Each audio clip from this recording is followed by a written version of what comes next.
I'm Josh Batson, and I'm here with other members of the interpretability team at Anthropic to talk about some of the engineering work that went into our big recent release about interpreting the insides of Claude 3 Sonnet.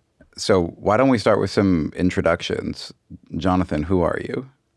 I'm Jonathan Marcus. I have worked on the interpretability team for a amazingly long 8 months. Prior to this, I worked at Jump Trading doing quantitative finance for like 13 years. Great. Adley? My name is Adley. I'm also on the interpretability team. I've been here doing dictionary learning stuff and sparse outer encoder stuff for about the last 14 months. Before this, I was working on efficient large language model inference at another startup. TC? Yeah, and I'm Tom or TC. I've been on the interp team about the last year working on dictionary learning. Before that, I worked at the same company Jonathan did, so Jump doing high frequency trading, and before that, I was at Facebook for 5 years doing kind of back end infra work there. So the reason we're here now is because there was a big interpretability release recently. What were you trying to do there, and why? Yeah, I think that the best way to describe this is that back last year we published a paper called Towards Monosemanticity, which really demonstrated that this technique could work to extract interpretable features on a very, very small language model. And then in the months since then, we've just been scaling this up until we reach the size of getting really good features from one of the models that is deployed into production by Anthropic. Help me understand, what's the difference between like a small language model and the one you were tackling for this work? Yeah, the small one would be so different from any language model you've actually used. Like if you tried to ask it any sort of question that you might think a language model would be very good at, it's going to totally fail everything. It's just kind of a very, very poor model. So it was helpful for the early work we were doing because we think it has a lot of the same structure as a large model, but it's much smaller, so it's much easier to work with, but it's kind of not useful for any actual task. And even if you asked it a fairly basic question like what do cats say, I'm not confident it would actually get that right. It wouldn't meow. No, I don't think so. But maybe. We didn't actually try. Someone said a good analogy, which is like 8 months ago, it's like we said, hey, I think the earth is made of dirt. And so we had a hand drill and we went a couple inches down, like, hey, there's dirt there. And now we made this like giant laser drill and went into the earth's mantle and like, hey, there's lava there. And yes, I know that person was you. Somebody. And I think that's a really good, when you said that, it really stuck with me because it's like, yes, it's technically the same thing. And yes, we expected there to be lava, but it's just been a huge engineering effort to actually drill down, and figure out what's down there. And we've actually found a lot of what we expected, but it's really cool now that we're there. I think the thing that I want to add there is just how rewarding it is to look at these large language models that can actually do all of these really powerful things.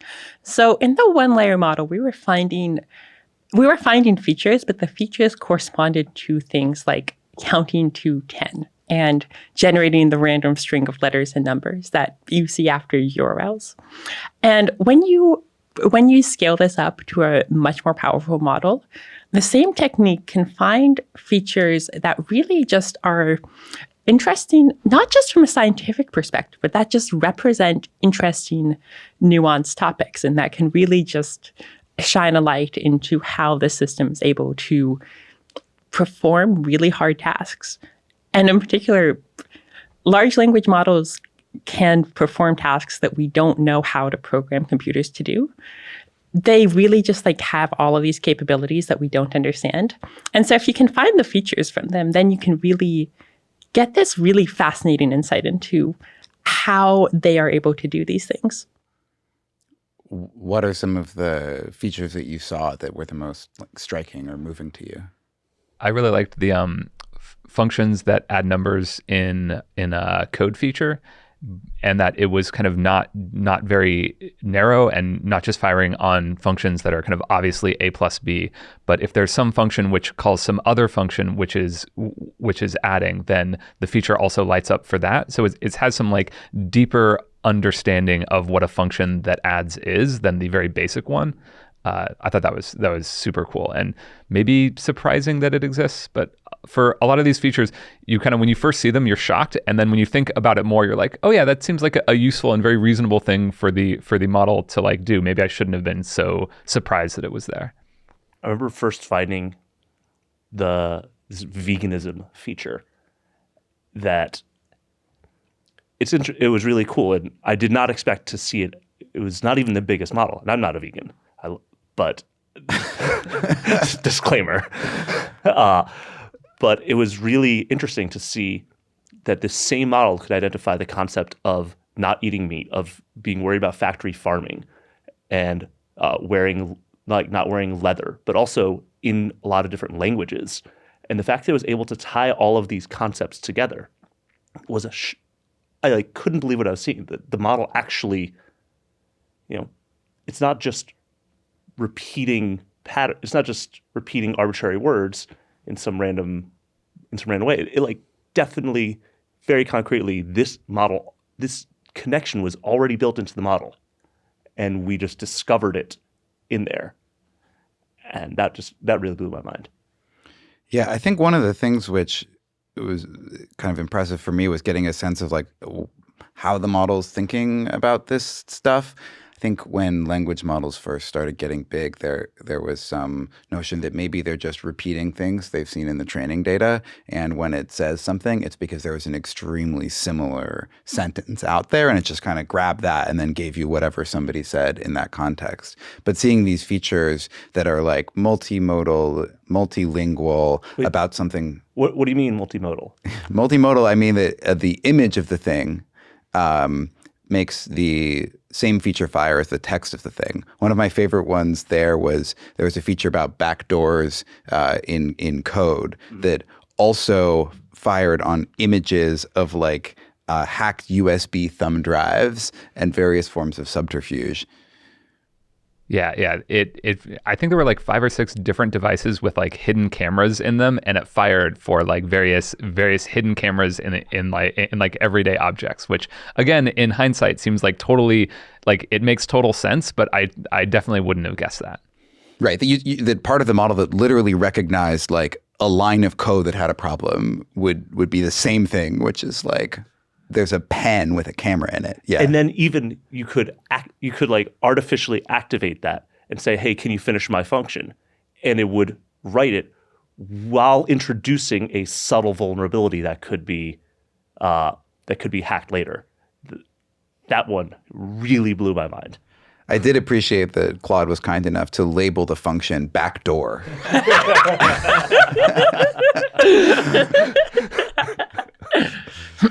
Any other favorites? Can we talk about Golden Gate Claude?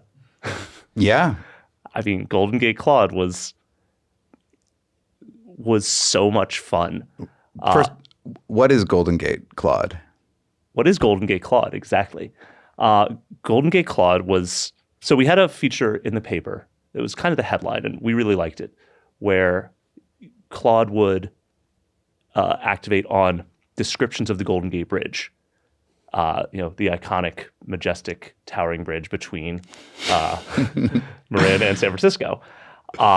So someone had the amazing idea of, hey, do you think we can talk to Golden Gate Claude? And this was one of my favorite parts about Anthropic. I thought this was going to be hard, but then someone from the engineering team just went into our code base, figured it out, and implemented Golden Gate Claude as an experiment. Like, hey, do you think I can actually take the results of your dictionary learning paper and just use it? And then we tried it, and it worked. And then everybody started playing with it. And that was such a cool experience to actually have the results of our paper brought to life like that. Yeah, it was incredible. We put out the paper on Tuesday morning, and then we were all out to dinner on Tuesday night. And people inside the company were excited by that figure where when we turned on the Golden Gate feature and asked Claude, what is your physical form? Claude said that it was the majestic Golden Gate Bridge itself. And that was just like a little static thing. And Oliver was like, let's do it. Let's make Golden Gate Claude. And while we were eating and celebrating, they started working. And 36 hours later, we shipped it. There was a polished product that could be shipped, and the world got to like talk to a model that had this feature we discovered only weeks before, amplified, and getting a feeling for like what it means to kind of drive the model in one direction or another. So I know the model was really big. Claude's really big compared to the ones we were working on before. What did you have to do to take the dictionary learning technique for finding the features and scale it up to work on something like that? Oh, man.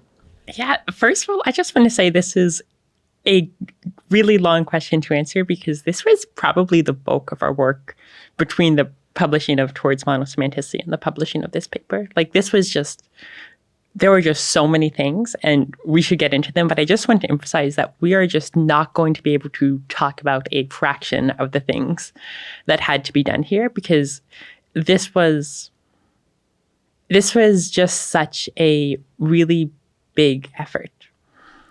I also want to like frame it slightly differently. Like when we first got the results in Towards Monosemanticity and we started thinking about what we're doing next, we didn't immediately go, oh, we're going to scale this to like Sonnet. This will definitely work. Like we didn't know if this would work at like larger scale. So we didn't want to spend 8 months just like scaling and then check if it actually worked. So it was much more of a like kind of back and forth between the engineering side and the research side to kind of what experiments can we do to scale this up to give us more confidence that scaling it up actually works. So it was kind of not this like monolithic thing that we could just plan. It was something where we were kind of scaling it in pieces, confirming that this still looks good, and then scaling it more as we got more confidence. So what does scaling actually look like? So I think one example here is very illustrative. This is something that came up pretty early on in the process as we're scaling this up, where when we were working on Towards Monosemanticity, all of our models fit on a single GPU. Every sparse autoencoder that we trained fit on a single GPU. And what we realized very quickly is if you're going to keep scaling this up, this is no longer going to work. You're going to have to chain a bunch of GPUs together and implement something that we call op-sharding, where you take the parameters of the sparse autoencoder and distribute them among a large number of GPUs. Can I interrupt? What is a sparse autoencoder? Maybe not everyone knows what they are. So an autoencoder is something that takes in some data, some vector, and transforms it into another representation from which you can read back the original. That's the auto is that you get back the original, encoder is you change the representation. A sparse autoencoder is one where this new representation you get is very sparse. There's only a few elements in there that are non-zero. And this can be really nice because if you're trying to understand what does this data mean, and there's exactly 3 non-zero elements in the encoding, you can just go look at each of those. Whereas if the original vector had 1,000 components or something, it might not make any sense. And the basic bet we made here, which is shocking to me that this worked at all, was we took some of the latent states, the vectors inside Claude, trained a sparse autoencoder to see if we could represent those as a sum of just a few pieces each time. And the answer was yes. And then when we looked at each of those pieces, they were shockingly interpretable. From a math perspective, I think a sparse autoencoder is really simple. There's just 2 matrices involved. From an engineering perspective, I think it proved to be a lot less simple. And so you could write down the math from our paper in October, and we could copy and paste basically the same math to our paper now. And that is not how it worked like on the silicon. Oh my God. I think something that feels really interesting here to me is that when we first started this project last year, we were experimenting with a bunch of different techniques for this. And we were experimenting with a bunch of more complicated techniques. There's a lot of fancy math out there that addresses this problem. It's possible that that math might still work better, but we really just saw a lot of success with sparse autoencoders because you could just really scale them up. We tried running all of these other techniques, but you could only run them on a small amount of data. And one of the things we realized is that in order to see really good results, you have to run this on a lot of data, much more data than anybody in the classic mathematical literature ever does. And so sparse autoencoders are in some way just mind-bogglingly simple in a pretty beautiful way. And it's just this philosophy that if you take a simple algorithm and it's scalable and you can just really turn up the numbers, you can get really beautiful stuff out of it. But turning the numbers up, like, that's the hard part. I do almost no math. You do math. But like, there's so much goes into, hey, let's make this thing 10, 100, 1,000x, and so on bigger. And that just breaks all our abstractions, breaks all our code in so many different ways. It just becomes too big in all these dimensions that you were totally unprepared for. It causes weird bugs. I think one of you told me one of those dimensions was around like shuffling the data. Oh, yeah. Someone talked through what the shuffle problem was and what you had to do. Yeah, so there's this perennially hard problem in machine learning where you have your input data, and you want to make sure that if you've got like a whole bunch of A's and a whole bunch of B's and a whole bunch of C's and a whole bunch of D's, and you feed them through your model, if you just feed them in order, it's going to learn, hey, I should only learn A's. Hey, I should only learn B's. But if it's all mixed up, then it has to learn the whole distribution at every step. And this shuffle process is very easy when your data is small. You load it into memory, do like random shuffle, and then you write it back out. That's not that hard. Now what do you do when you have petabytes of data? It's like, oh. So I guess it might be like if you have to shuffle a deck of cards, you can just do it with your hands. Yeah. And if somebody gave you 7 consecutive miles of cards stacked end to end, it's like not clear how you would shuffle that deck. Yeah, at actually, all. That's a really good analogy. So, right, it's like I have 100 warehouses full of cards. Yeah. And so I ended up like, we talked about it a lot, figured out, hey, is there a way to do this in parallel? And it's like, well, if you're going to shuffle 100 warehouses of cards, first you're going to shuffle one warehouse of cards, and you'll break it up into 100 subproblems. And then how do I shuffle one warehouse of cards? I'm going to break it up and like do it by section. And then you're going to like mix the different sections in some like provably, in some provable way that makes sure that every section gets mixed with every other section. And like, I don't know, that sounds really simple. In a sense, it kind of was. Once we had understood the problem that, oh, we just need to make this like multi-stage parallel shuffle where we break it down. Like, oh, probably anyone could, not anyone, but like a lot of people can like implement that as part of like a coding interview. It's like not that hard of an algorithmic problem. But to get to the point where we even realized like that, oh, just framing the problem was 90% of the work. Mm-hmm. Once we did that, and we could conceptualize it as, oh, we need to do a multi-stage parallel shuffle. And then once you get your like recursion properly defined, then it's a pretty easy task to scale it to something. Oh, you want to do 100 terabytes? You want to do 10 petabytes? Cool, just add another layer. I think some more context there is interesting because we're kind of focusing on when, like, the part after we decided we're going to speed up shuffle. But I think the part before that kind of shows a lot of what this job is about, where what was happening is we were scaling things up and then running experiments as we scale. And the shuffle step before we made it better was taking longer and longer. So we knew that like this step is not scaling well and it's making it slower to get research results. But also we know there's something better there, but there wasn't something that I could do in like a couple hours. I was like, oh, this is maybe a few days, a few weeks. So we're kind of putting it off because we can still get experimental results until eventually this thing's taking 24 hours, something like that, and we're like, okay, we finally need to like fix that.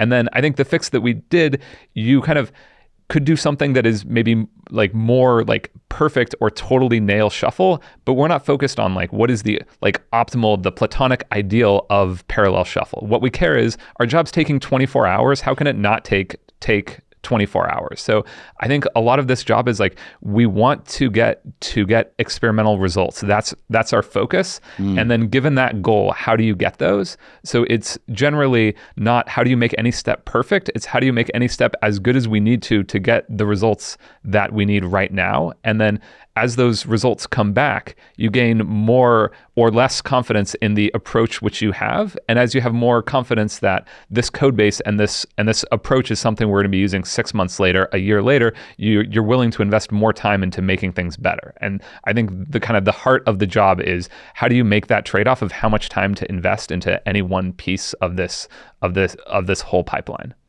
I want to draw that out more. It sounds like this kind of engineering where there's an experimental result at the end feels like a different process than maybe, producing a product. Like, could you say more about what it's like to do engineering for research? Yeah, I think it's interesting to compare it to my first job at Facebook, and I was building a service, a backend service, which like powered the like Facebook website. And I would say the big difference is kind of the requirements of the code at that job at Facebook. It never really changed. We always knew that this was going to run at scale. It couldn't crash. We like cared about the like cost of the servers we were running on. But I was there a few years, and it was kind of always the same goals.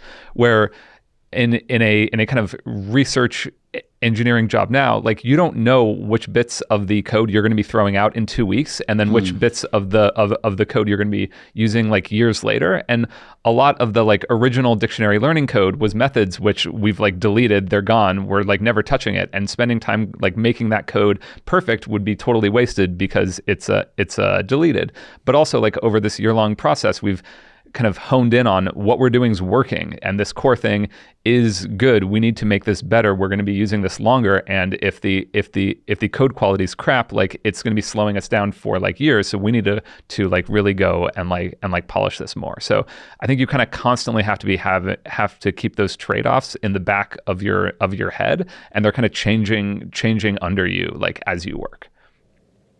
There's another dimension to this that I'd like to talk more about, which is there's a whole bunch of ideas that we want to try. And when you're looking at implementing these ideas, you're thinking about how to design the infrastructure. And like with any software design, certain infrastructure designs are going to make certain things easy and certain things hard.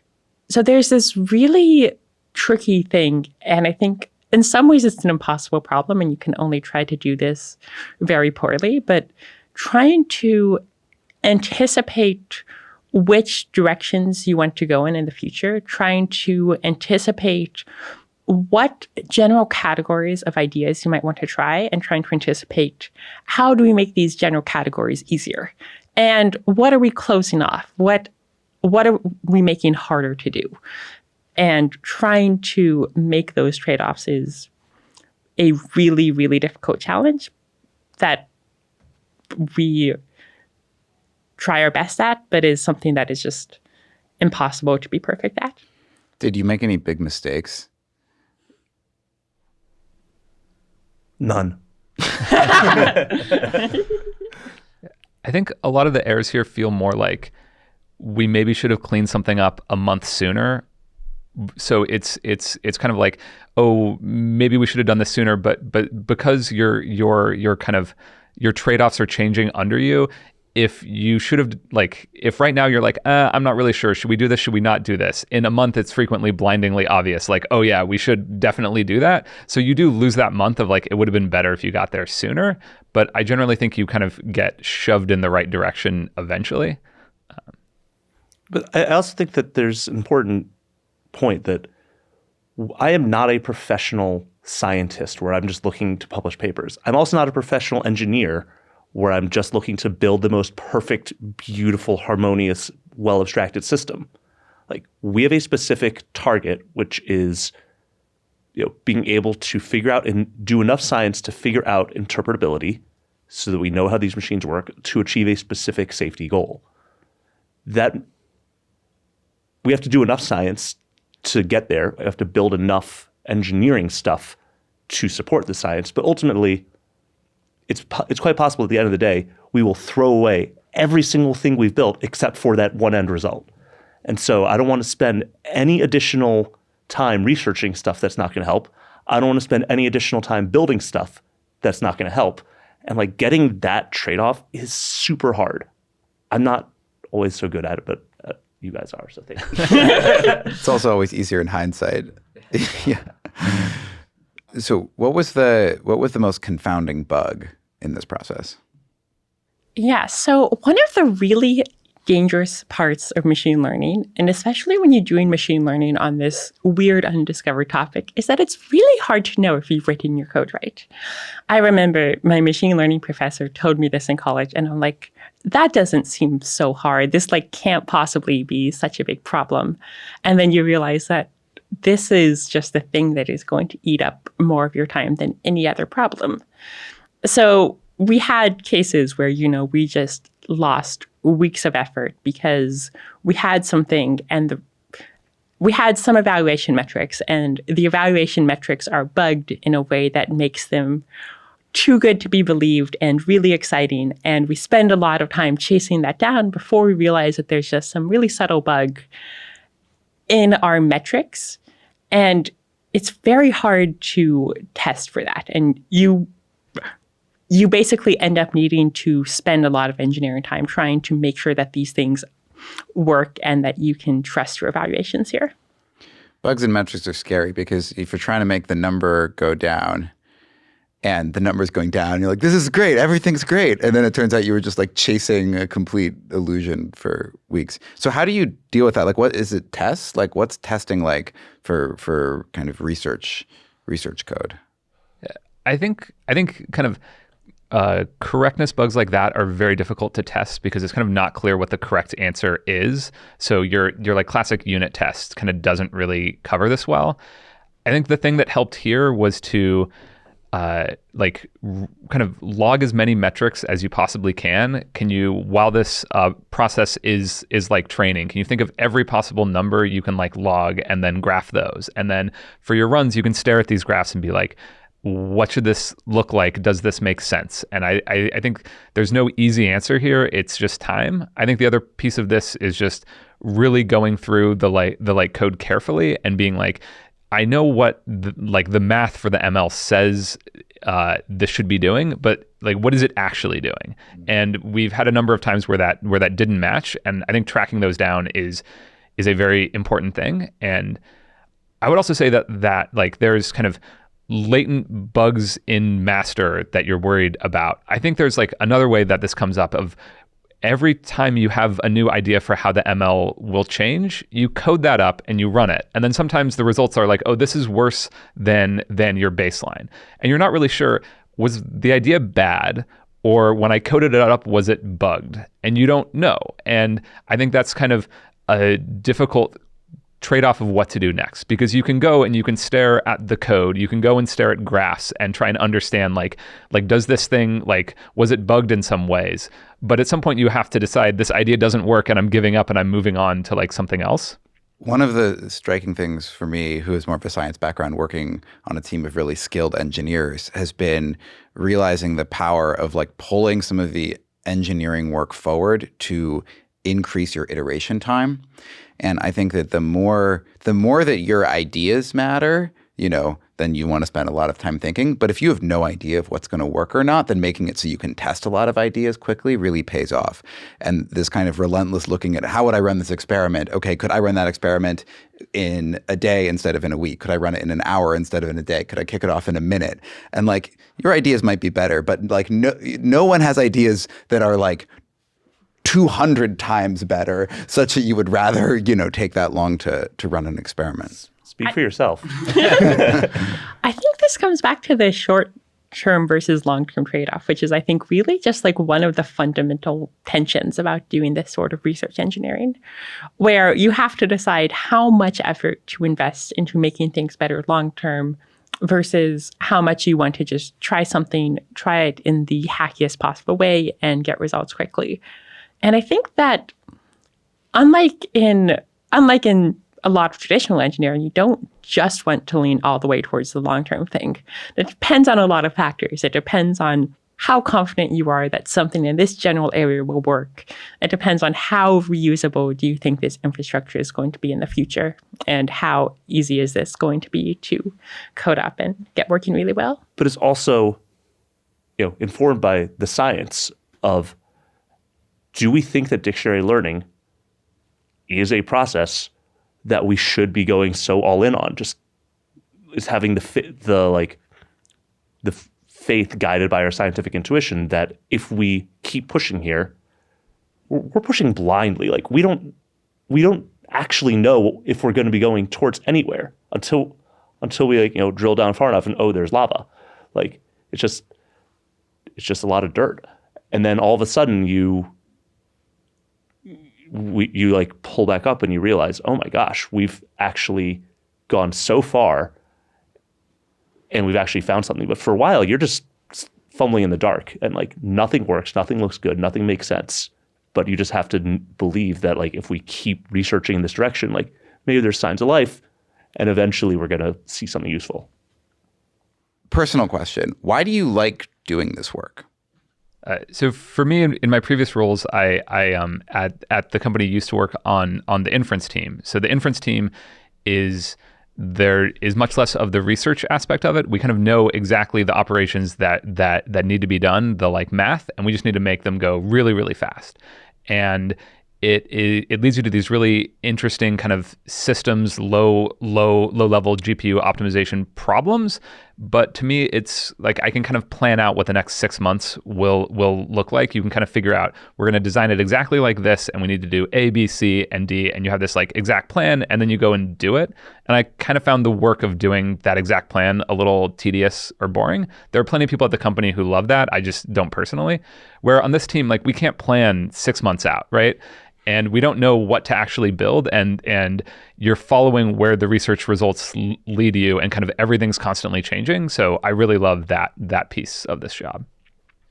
Adley, what do you like about this work? Yeah, I think there's two questions there, which is why I love the research part and why I love the engineering part. Because really, I love both of them, and I love the research part just because, honestly, there's no better way to describe it than this is just a really beautiful problem, and it's really fascinating to try to understand this, and it feels amazing when you can shine a tiny little bit of light in the black box of models.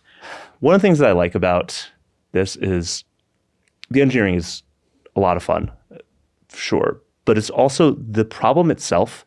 It's like, and this goes back to how does this compare to my previous job doing quant finance versus this?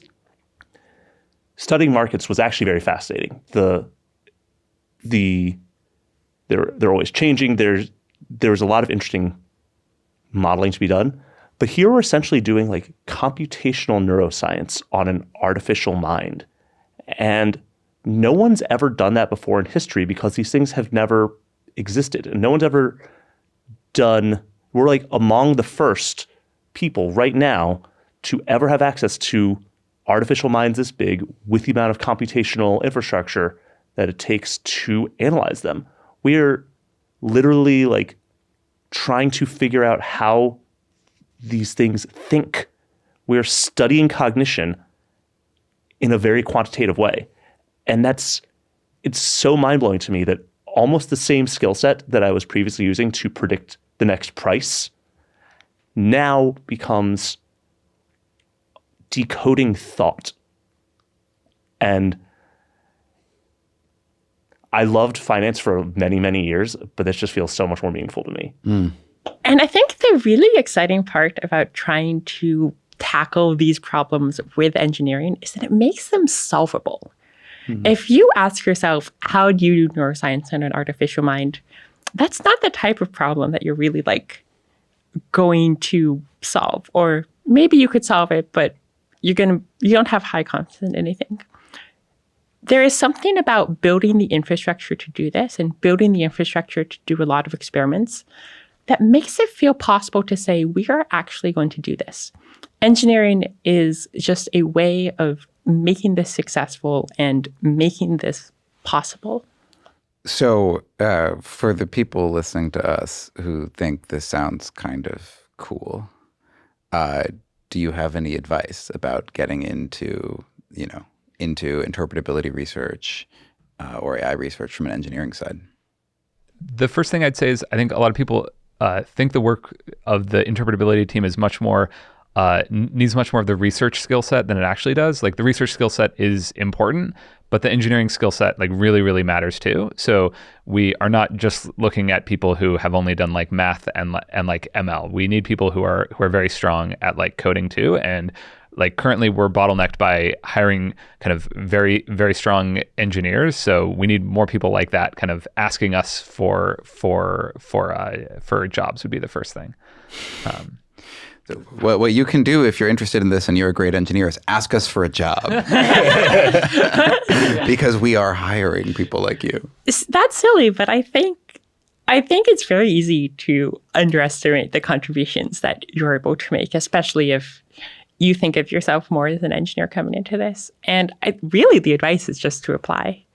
The other thing I would note on the engineering skill sets, kind of what we're looking for, what people might learn, is that I think we need a lot of breadth of that. We are not like, we need to make GPUs go fast for the work that we do, but we're not pushing things to the bleeding edge, right? So we need people who can kind of do a bunch of different skills and come in and notice like, oh, I can do a quick change, which gives us a big win. We aren't people who, we aren't really looking for the skill set of, I can spend 2 months to use the graphics card 10% more efficiently here. We're not going to spend 2 months on that. We're going to move on to like parallelizing other jobs, figuring out why some Python code's really slow. So you kind of need this breadth to be able to figure out like which point in this complicated pipeline is the bottleneck right now, and let's go make that like a bit better in a few days is kind of a big skill that we'd really love to see more of. Yeah, it seems like the team has a lot of full stack engineering where the stack, goes down to like, you could do fused GPU kernels and all the way up to building front-end interfaces for like looking at how images make Claude talk differently. And that you never know where in that entire chain might be the thing you need to do. There was I remember a front-end bug the other day that actually turned out to be like an op sharding bug. So you thought this might be, okay, the server like is rejecting your request, and then it just turned out that no, actually we had shuffled around these tensors in a transpose way, and that needed to be what's fixed. And so it actually means there's a ton of ways to contribute, and also this kind of breadth and fluency can really pay off. So Josh, you're a scientist, much more than us. Like I'd say we all shade pretty on the engineering side. What's your biggest frustration with people like me? I mean, people like you are so charming. No, I don't think there's a frustration. I think it makes for very good collaborations because oftentimes, we're so early days that there's often a lot of room for improvement, and sometimes it turns out that like we should just be like plotting the correct metric or changing the initialization scheme for a matrix that could also speed up the training process by 5x, and it could be that you need to speed up the training process by 5x by parallelization. And so I think that there's just these opportunities. This is what I mean by the full stack actually continues all the way into like the mathematics and all of these pieces of it. So I think that it's really helpful to have a very interdisciplinary approach to this stuff, because sometimes you can, sharpen the like, did you really need to run your ablations over the entire data set? Or are you trying to estimate a scalar, at which point statistics tells you need 1,000 samples, and then you're like pretty much good and you can save a lot of time. I think also I've actually really enjoyed even though you're on like separate sub-teams, so I don't get to work with you nearly enough, I really enjoy the few times that we did get to collaborate, because I think we have such complementary skill sets where I've said it before, I'm not that great at the math. I still don't know ML. Sorry guys, I'll leave. But like, I really like the culture of collaboration that where like you and I will just sit together and pair program on a problem, and we have very complementary interests and skills where when we work together, we are just like very, very powerful. And I think that that's a lesson. The reason I bring this up is for people considering, hey, do you think I could come into Interp and be useful? It's like, yes, if you are good at some of these things, but not all, there's so much value when you pair with other people who have different skill sets, and we really benefit from that collaboration. I think that one of the really fun things about this is you start to learn from those collaborations, like the shape of a problem that could be solved, which is like well in advance of having any idea of how to solve it. But I'm like, I bet Jonathan could help with like this part of the thing feels stuck, and I don't know enough to yet be able to do that. But then we can sit together and you're like, oh yeah, that's the kind of thing that I could like bang out right now. Or on the visualization side, I feel like I'm clicking around between 17 windows right now, and I'm actually we've gotten the parallelization down. It's like super fast to run these jobs, and now it's taking me like 30 minutes to like look at the results. And then we bring in Pierce, who's like, oh yeah, like we can totally make that part better. And then when you put that all together, you get this like really incredible like scientific system where you actually all of the parts sort of work, and like at what comes out the other side of some of the more beautiful papers I think I've ever been involved in, or actually got me in part to join the team, was just like you just see these like jewel-like figures that come from people obsessed with like working in Figma to just like dial all the details in, which is not something that I thought maybe working in Figma isn't part of the standard like engineering toolkit, but it turns out that like that also is a force multiplier. Yeah. One like explicit thing that I want to mention that was kind of baked into those answers is like how the team is structured here. I think a lot of people think that there's a separate research team and a separate engineering team.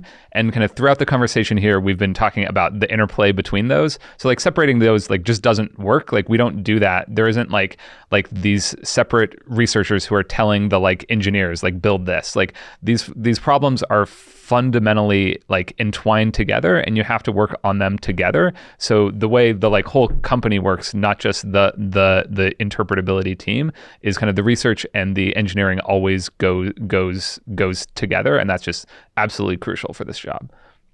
Adley, if a friend came to you and was like, what was the most fun or weird or quirky thing you got to do? Yeah, I think that there is like a surprising collection of problems that comes in after you have trained 34 million features, and now you want to, as silly as it sounds, you want to see what these features do. And this is a tricky problem at scale because these features only activate on very specific sequences of text. That's what the sparse and sparse autoencoder means. And so if you want to really visualize all of them, you have to run a lot of features through a lot of text and then do things like, we also want to visualize what does this feature do on the nearby text, and what does the distribution of this feature look like, and solve a bunch of problems like that. That, I believe at this point, it's something like a 10 or 12 step, very distributed pipeline, just because this is one of the things that breaks really quickly once you scale up the problem. And there's just so many steps that something is always breaking and something different is always becoming the bottleneck. And so it's this process of just looking at this, finding the bottleneck, and trying to distribute that further. Yeah, sometimes things like even matrix multiplication doesn't work anymore, where you realize that you want to understand interactions. This is on my team between 34 million features here and 34 million features there. And genuinely, you could just multiply the matrices, but then you couldn't store the result anywhere or put the result anywhere. And so you're starting to do some like fancy looping, indexing, and compression to compute a product. Just big numbers times big numbers are very big numbers. One of the things which we hit is the default PyTorch matmul implementation for certain shape matrix multiplies is just much slower. So we're like profiling jobs and we look at it and most of our time is in matrix multiplies. So we think this is great. We're running really fast, but we calculate efficiency numbers. Efficiency's not great. So we then go to someone else at the company who's kind of more of an expert in this narrow area, and he tells us that, oh yeah, try this other matrix multiply implementation, it'll be much faster. And we're generally doing that of like, when we get to the really thorny problems like that, we just ask someone else at the like company because we're not experts at that, but it does matter, and we do need to make these things faster. So we were using the unbeknownst to us, like a slow version of multiply these matrices. Well, it is the default. It is a version that is normally fast, but for the specific shapes of the tensors we were running matrix multiply on, it was not fast, and there's kind of different implementations for that. So under the hood for matrix multiply, what generally happens is based on the shapes of the matrices, there's like different ways the like GPU kernels actually work. So some implementations kind of pick the like wrong approach and are just randomly slower. So we kind of run into problems like that. It's randomly slower. How do we fix this? And you kind of don't have the time to go be a like expert in this area. You just need to kind of quickly find something that'll speed it up. I think this is such a fun example because you would think that matrix multiplication is just heavily optimized, but in a very physical sense, our problem was just a weird shape. It was a weirdly shaped matrix. And so we just run into all of these problems because interpretability research is just doing really weird things like this. Mm-hmm. And so you run into all of these weird things that happen. Yeah, thinking like distributed is sort of funny for this too. We were doing some like attribution calculations where you're just multiplying a vector by a bunch of other vectors, and like you have to think carefully about where they are living and which direction you send information, because if you send this over here, you get to send some scalars back, but if you send this over here, it's like a matrix is going back, and all of a sudden like you've spent just enormous amounts of time shuttling data back and forth, where like again, was trained as a mathematician. You write the equation and all of the letters are on the same line, right? There is no like communication bottleneck between the A and the V that it's next to. Yeah, I was looking at a open source implementation of sparse auto encoder training that only runs on a single graphics card, and I was just shocked by like, this is so simple, like this is so easy. Why do we have so much code? And then you go through all the various points where we had to like scale this up 1,000 times bigger, and it's just like that is where all this code comes from. And there's kind of so many little battles there of like this random thing doesn't scale, is like 2x slower that like we've put in, which we didn't have to do back when like we were doing very, very small jobs which just fit on a single graphics card. I think that also speaks to some of the complementarity of the work that can kind of happen in academia or more open source environments, and what you can do at a company with the scaled models, where like you can try out a lot of ideas at small scale and it like isn't that hard from an engineering perspective, and then to get that to actually work on models that are many orders of magnitude larger, you're just like entering new realms of physical difficulty to get anything off the ground. Sometimes it feels like there's the gift though, which is that in the bitter lesson that Richard Sutton talks about, which is sometimes the scalable thing is better because you can always put more scale in if you do the engineering, and you hit the upper limit of being clever.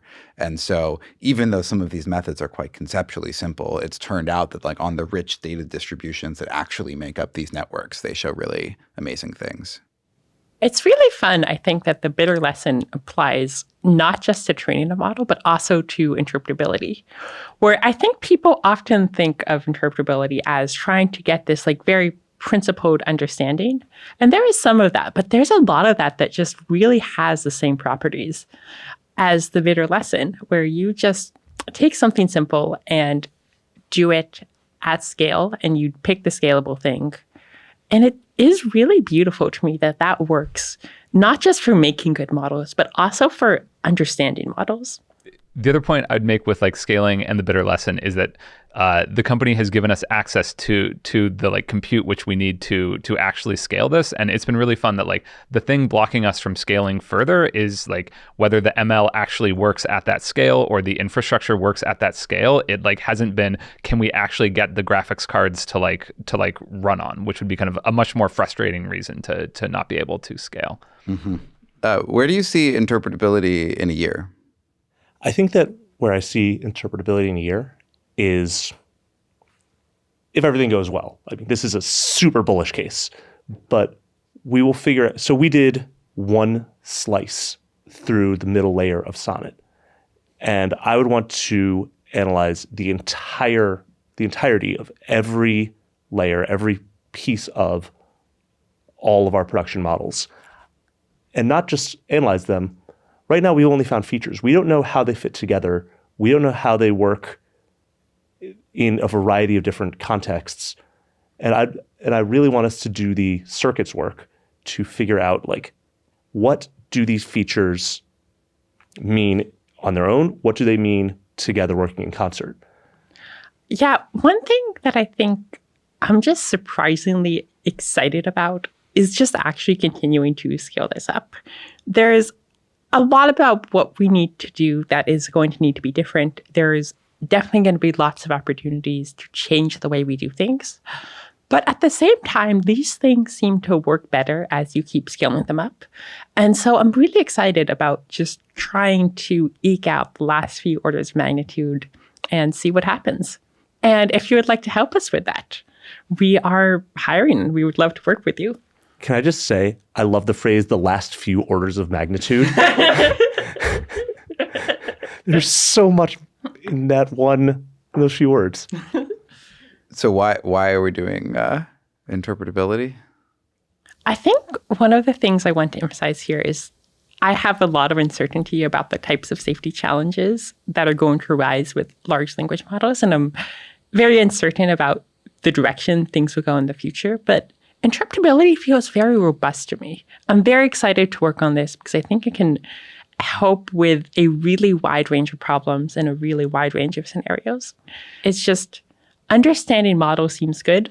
And if you can do that better, that's probably helpful. Yeah. Understanding models seems good. And if you can do that, it seems like it'll help you with any of the behaviors you might. Maybe that's something I really like about interpretability, or rather the approaches we're taking, which are sort of completionist, right? It's trying to map the full diversity of the model, because if you can do that, you can zoom in to the parts that you need later. Whereas if you're just focused on like one particular behavior of interest, it might not generalize, or it might be missing the important part of the story. And so you can do interpretability focused on like one behavior at a time, but if you want the whole picture, you need to scale. And that's why you need people like the ones at the table who can make the scaling happen. Here, here. Here, here. All right, hands in. We'll do 1, 2, 3, Claude. 1, 2, 3, Claude!